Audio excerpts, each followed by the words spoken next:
La tradition des cafés philo a été modifiée par les cafés philo McDo. Dans les cafés philo, il y a une vingtaine d'années, les gens s'exprimaient à tour de rôle, chacun racontait un peu ce qui lui passait par la tête, et voilà, ça se terminait au bout d'un certain moment. Au bout d'un certain moment, on disait, bon voilà, on va passer à autre chose.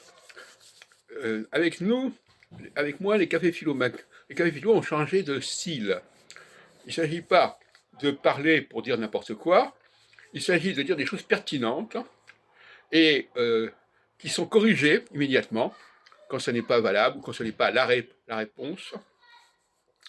Et il y a des gens qui ne supportent pas cette tension qui fait que, au fond, on n'est pas dans le dictionnaire. Le café philo, McDo, c'est pas on pose une question et la réponse, elle est quelque part écrite sur Internet.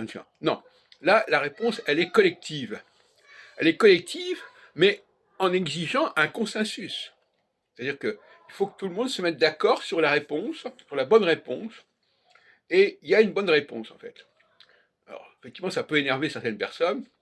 L'autre jour, quelqu'un a dit « Ah ben non, moi je préfère qu'on parte d'une donnée qui est connue et qu'on essaie de la retrouver. » Non, il ne s'agit pas de ça du tout. Il ne s'agit pas de connaissance, il s'agit de réflexion. Il s'agit de connexion. Il faut que les gens connectent les choses. C'est-à-dire qu'en fin de compte, il s'agit de travailler sur les choses que les gens connaissent, mais qui ne connectent pas, et non pas dire « Ah oui, mais ça, je ne savais pas. » Donc, c'est pour ça que je travaille avec des gens qui ne sont pas forcément très cultivés, parce qu'on ne leur demande pas de savoir des choses.